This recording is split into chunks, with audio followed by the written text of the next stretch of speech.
Telling It Like It Is, our weekly look at the stories making the headlines, as discussed by the broadcaster and journalist James Delingpole and the former Kremlin advisor Alexander Nekrassov.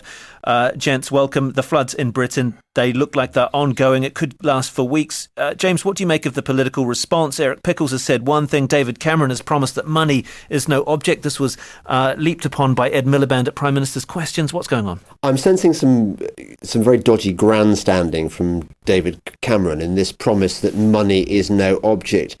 I'm sorry, but even in times of crisis, money should always be a certain degree of object. And the idea that Cameron is now parading himself as the Mr. Moneybags, it's not his money, remember. It's taxpayers' money. The government has no money. So another thing that's bothering me about this is the role of the Environment Agency. It is quite clear that the Environment Agency, taking its rules from the European Union, has in certain parts of England actively encouraged flooding in the Somerset Levels, for example. If you look at their policy documents from 2008 and again from 2011, you realise that Somerset Levels, which is where the worst flooding has been designated an area in which flooding is acceptable as part of its EU-sponsored biodiversity programme to encourage wetlands, to encourage birds. The irony is, of course, that a lot of ground nesting birds are drowning in Somerset, as of course are the badgers. So the floods have done... And the hedgehogs, not forgetting them. The floods have done the work that Owen Paterson couldn't manage in his badger cull. And by the way, another thing I find totally objectionable about this is the way that the left is trying to use this as an excuse to get Owen Paterson. Because he's a climate change sceptic. Because he's a climate change sceptic. These floods have about as much to do with man-made global warming as my bottom does. Weather doing what weather does. I was born in Worcester. If you go to Worcester, you see signs on the walls of floods that were in 1707 and 1795, and floods happen. It's what nature does. Okay, and James making the point there that his bottom has nothing to do with greenhouse gases at the moment, but what about the actual response to that? Let's leave aside the climate change debate. Alexander... We can't leave that aside. But it's not just Somerset, there's not just the Somerset Levels, we're talking about Berkshire, we're talking about Surrey, Worcester... But James got it wrong. It is a man-made disaster because the Environmental Agency has stopped proper dredging of the rivers since 1997. Why? Because it's got instructions from the EU, from the European Union. So it's a man-made, but man-made from Brussels. What can David Cameron do, though? Well, it's too late. Should he be promising this money and this help? Well, he should have been doing it beforehand, first of all, because he suddenly became a supporter of climate change for no reason. I think David Cameron has demonstrated in times of crisis they're hopeless. They're useless. They've been rushing to save the Syrian and the Libyan innocent civilians, as they call them, but when it took, suddenly a crisis erupted and they had to be on the ground doing something, they went to parade their vanity. And excuse me, holding this Cobra emergency committee meetings every day, like they do, and now they have created a special cabinet committee on the floods, which has said today, what is this? This is like a Soviet-type response, like the ostrich position, burying your head in the sand, sticking out and hoping that the floods will go away. Well, they're certainly not burying their head in the sandbags because they've been short on supply, haven't they, James? They have, and certain unscrupulous councils have been charging people for sandbags, I think. I was thinking maybe Cameron should show how serious he takes this by inventing a new thing called a King Cobra meeting. That would be good. No, the more the merrier. The more the merrier, all those committees. Or a taipan meeting, because taipans are deadlier than, as you'd know, coming from that part of the world, more or less. Taipans are deadlier than cobras. They are indeed. So. But, I mean, clearly he's trying to be seen to be a man of action, but the response, or at least the public opinion view of his response, is that it isn't good enough. Is this going to damage him politically? Do you think James? so? I think I worry very much that the perception is that Cameron is actually quite good in a crisis, not because of anything he does, but the way he behaves.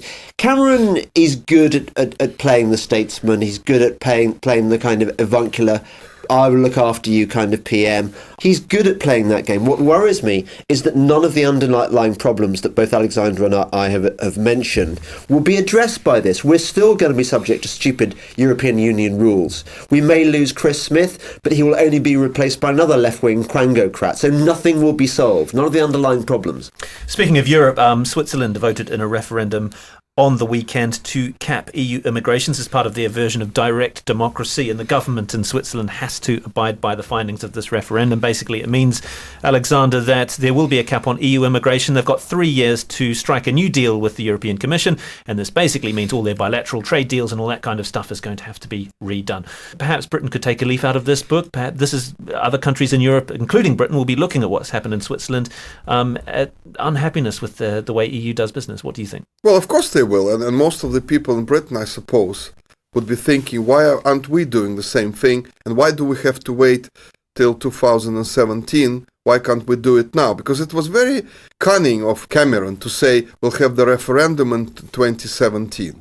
Why? Why after the election? Because it should be actually a matter put on the election itself. So there should be whom you're voting for as a party, and what do you want to say about the EU and the place of Britain in it. So I think many people would be envious of Switzerland because it decides its fate. I think capping immigration, so what? What's the big deal? There are problems with it. I don't like, obviously, the way they are demonized, some people, and they say, we have to stop this and stop that, because some people will, use it for their own purposes. But countries should be allowed to decide their fate. But Brussels does not allow this. That's the problem. Obviously important to emphasize that Switzerland is not part of the EU, but still part of the single market. But I guess the criticism from the European Commission, James, is that you can't cherry-pick the aspects of EU directives that don't suit you. But David Cameron will be urged to do just that in light of what happened in Switzerland. It has been very interesting listening to the threatening noises which have been emanating from various EU member state luminaries, like I think the German foreign minister, sort of lecturing the Swiss on the idea that from now on, that they can't, as you say, they can't just pick and choose which particular policies they want to follow, which ones they don't, and that this could jeopardise their relationship with the single market. I'm somewhat sceptical of that threat. I think that actually the EU probably benefits from having Switzerland as a trading partner. I don't think Switzerland is going to be vulnerable to blackmail. But you have to ask yourself: if this is what happens to a country which is not even a member of the EU?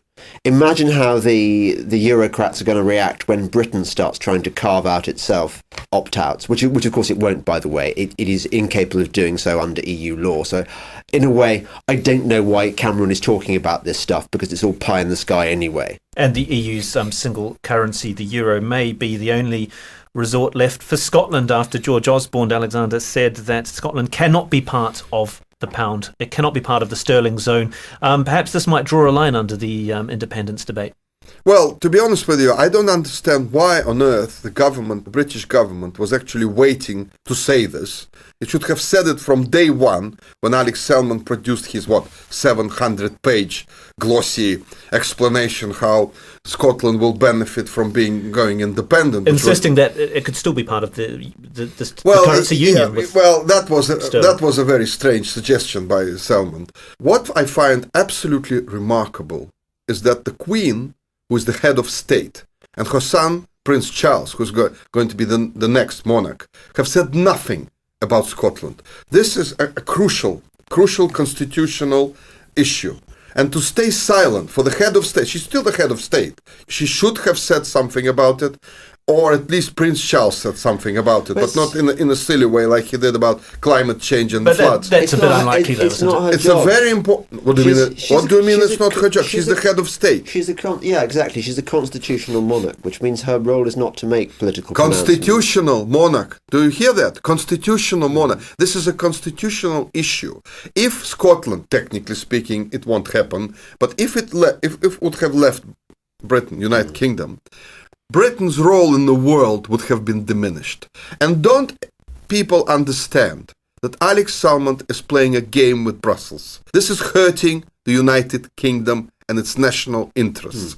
They want to basically tear the United Kingdom apart. That's coming from Brussels and, by the way, from Germany. And I'm telling you this from my sources. Part of me would like to see an independent Scotland just for the entertainment value of seeing how they cope with the lev or whatever currency they eventually adopt, and how they cope when they don't have any productive people in their economy apart from the odd whiskey company, and how they cope, how they fund their deep-fried Mars bar lifestyle when there is no, when the country is so poor, it can't even borrow money on the international exchanges because no one will lend the money to this basket case. But against that, I think Britain, England and Scotland have worked really well together for the last 300 years. Yes. They've fought some good battles with us, the Scots, and I like them. I want them to stay in the Union.